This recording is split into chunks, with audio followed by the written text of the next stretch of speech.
Hello বন্ধুরা, আবার আমি চলে এসেছি আর একটা নতুন গল্প বলতে। তো আজকের গল্পটা ছিল আমার কলকাতা থেকে চেন্নাই যাওয়ার গল্প। একদিনেরই ট্যুর ছিল। কলকাতা থেকে চেন্নাই সকালবেলাতে আমি বেরিয়ে পড়েছিলাম এয়ারপোর্টের উদ্দেশ্যে। এয়ারপোর্টে যাওয়ার সময় রাস্তাটা দেখো, বিশ্ববাংলা গেট ক্রস করে আমি পৌঁছে গেছিলাম এয়ারপোর্টে সকাল সকাল। আমার যেহেতু সকালবেলা ভোরবেলাতে আমার ফ্লাইট ছিল 8টা সাড়ে 8টার সময়তে, তো সেই জন্য আমি অনেক সকালেই পৌঁছে গেছিলাম এয়ারপোর্টে। আর এয়ারপোর্টে সকালবেলাতে এত সুন্দর ওয়েদার লাগছিল আর এত সুন্দর জিনিসটা মানে দেখে খুব ভালো লাগছিল। তো তোমাদেরকে একটা জিনিস দেখাই, এয়ারপোর্টে যদি তোমরা কোনোদিন ঢোকো 2B বা 2A যে কোনো গেট থেকে যখন তোমরা ঢুকতে পারবে, ওখানে তোমরা দেখতে পারবে যে গভর্নমেন্টের এই যে একটা দোকান বা শপ টাইপের বানানো আছে, যেটা তোমার অল্প দামের মধ্যে কিন্তু আমরা অনেক খাবার এখানে পেয়ে যেতে পারি। সামোসা ফামোসা অনেক কিছু আছে। তো বোর্ডিং হয়ে গেছিল, টিকিটও পেয়ে গেছিলাম। টিকিট পেয়ে যাওয়ার পর আমি এগিয়ে যাচ্ছিলাম যে আমাদের চেকিং করার জন্য, যেগুলো সে আমাদের চেকিং হয় এয়ারপোর্টে। তোমরা সবাই জানো যেখানে বেল্ট ফেল্ট, এটা আমার একদম মানে বোরিং লাগে এই জিনিসটা। তো আমাদের গেট নাম্বার 15-তে ফ্লাইট ছিল। তো আমিও গেট নাম্বার 15-তে চলে এসেছিলাম। আর ওই দেখো আমাদের ফ্লাইট দেখা যাচ্ছে, আমার ইন্ডিগো ফ্লাইট ছিল। ইন্ডিগো ফ্লাইটের ভেতরে আমি ঢুকলাম এবং অ্যাজ ইউজুয়াল আমি সেম এবারও পেয়ে গেছিলাম উইন্ডো সিট। আমার সব থেকে ফেভারিট হচ্ছে উইন্ডো সিট। উইন্ডো সিটটা পাওয়া মানে উইন্ডো সিট পেলে আমার আর অন্য কিছু লাগে না। ফ্লাইটের ভেতরটা থেকে দেখো, তখন অলরেডি প্যাসেঞ্জাররা উঠছিল এবং ফ্লাইট অলরেডি টেক আপ করার জন্য রেডি হচ্ছিল। পুরো একদম এসি, ফুল এসি চালিয়ে দিয়েছিল।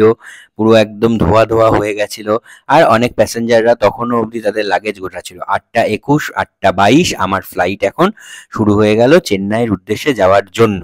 তো প্রথমেই বাইরেটা একটুখানি হালকা, যেহেতু কুয়াশা টাইপের ছিল বৃষ্টির জন্য, তো হালকা সেরকম ভাবে দেখা যাচ্ছিল না উইন্ডো দিয়ে। তো যাই হোক, আমাদের ফ্লাইট টেক অফ হয়ে গেছে, ফ্লাইট এগিয়ে যাচ্ছিল। প্রচন্ড মেঘ ছিল, প্রচন্ড কুয়াশা, কুয়াশা নয় সরি, প্রচন্ড মেঘ ছিল। তো যার জন্য আমাদের মানে ফ্লাইটটা টাইমেই পৌঁছে গেছিল এবং ওপর থেকে খুব সুন্দর লাগছিল। দেখতে দেখতে আমরা চেন্নাই পৌঁছে যাই। চেন্নাই পৌঁছে যাওয়ার পর চেন্নাইটাও খুব ভালো লাগছিল ওপর থেকে, যেহেতু ওটা একটা মানে বিচের পাশে। তো খুব ভালো লাগছিল এবং ফ্লাইট টেক অফ হলো, আমি ফ্লাইট থেকে নেমে গেছিলাম। তো এবার তোমাদের আরেকটা জিনিস বলি যে আমি চেন্নাই থেকে, আমি যে জায়গাটাতে গিয়েছিলাম সেখানে কিভাবে গেছিলাম। তো আমি সাধারণত মেট্রো ইউজ করেছিলাম। আর চেন্নাইয়ের মেট্রোটা একদম চেন্নাই এয়ারপোর্ট থেকেই সোজা ছিল। মানে ওখানে থেকে তুমি মোটামুটি চেন্নাই যে মেট্রোটা আছে সব জায়গাতে কভার আপ করা যায়।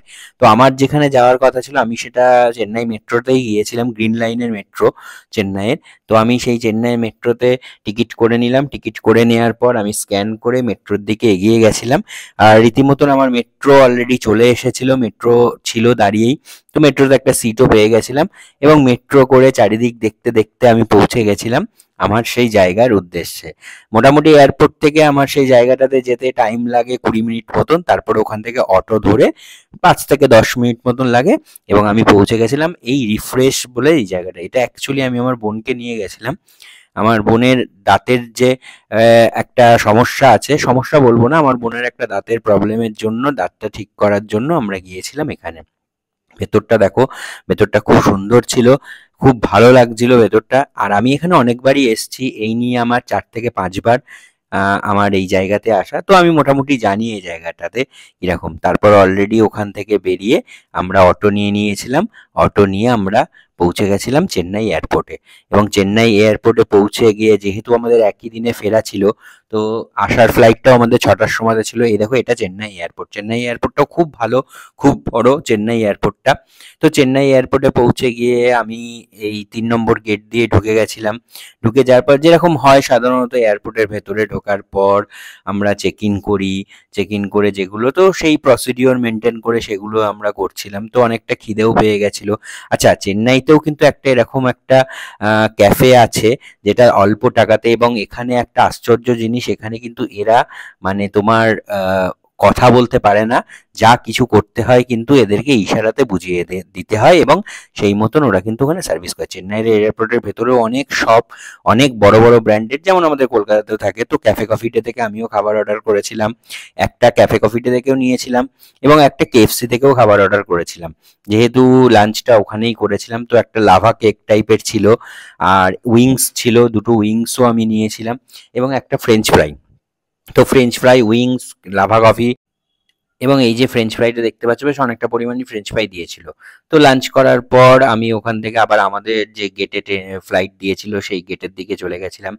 অলরেডি গেটটা আমাদের যেহেতু ডাউনে ছিল, বাসে করে নিয়ে যাওয়া হয়েছিল, রীতিমতন বাসে উঠে যাই। বাসে উঠে যাওয়ার পর ওই যে আমাদের ফ্লাইট দেখা যাচ্ছে, আমার আসা যাওয়া দুটোই ইন্ডিগো ফ্লাইটেই ছিল। তো আমরা ফ্লাইটের সামনে পৌঁছে গেছিলাম এবং যেরকম নর্মালি যেটা হয়, আমরা ফ্লাইটের থেকে নামি, ফ্লাইট থেকে নামার পরে আমরা ফ্লাইটে উঠি। ফ্লাইটে উঠে আমরা যেগুলো করি সাধারণত, এখানেও ফ্লাইটটা দেখতে পাচ্ছ অনেকে ছিল ফ্লাইটটাতে। আর ওয়েদারটাও খুব ভালো লাগছিল। চেন্নাইতে প্রচণ্ড গরম ছিল তখন, অল্প মানে সূর্যটা ডুববে এরকম। এই দেখো ফ্লাইটটা দাঁড়িয়ে আছে, দারুণ ওয়েদার। আমিও ফ্লাইট থেকে ওপরে উঠছিলাম। এবার এবার এ কোন সিট পড়েছিল আমি সঠিক জানি না। জানি যদিও, আমি তোমাদেরকে এমনি বললাম যে জানি না। এবার আর উইন্ডো সিট পড়েনি, যে আসার সময় আমি কোনো উইন্ডো সিট পাইনি। তো সাইডের একটা সিট পেয়েছিলাম। তো বাইরে থেকে দেখছিলাম যে এয়ারপোর্টটা, চেন্নাই এয়ারপোর্টটা অনেক বড়। এবং এই বলতে বলতেই আমাদের ফ্লাইট টেক অফ করা শুরু করে দেয়। উইন্ডো থেকে আমি দেখছিলাম যে কখন টেক অফটা করবে। এবং টেক অফের পর ওপরের আকাশটা দেখো, এত সুন্দর লাগছিল। আমি অনেকবারই ফ্লাইটে যাতায়াত করেছি, কিন্তু আমি এইরকম গোল্ডেন কালারের আকাশ পাইনি। দেখতে দেখতে রাত হয়ে যায়। রাত থেকে আমরা ওপরের আকাশ থেকে আমরা নিচে হালকা লাইট জ্বলছিল সেটা দেখছিলাম, এবং এই করতে করতে আমরা কলকাতা এয়ারপোর্ট পৌঁছে যাই। যেহেতু 2 থেকে 2.5 ঘন্টা টোটাল প্রসেস লাগে, তো আমার 6টার সময় ফ্লাইট ছিল, আমি 8টার মধ্যে কলকাতা এয়ারপোর্টে আমরা চলে আসি। এবং কলকাতা এয়ারপোর্টে এসে বাইরে বেরিয়ে আমি গাড়ি নিয়েছিলাম, গাড়ি নিয়ে আমি চলে গেছিলাম আমার বাড়িতে। Thank you.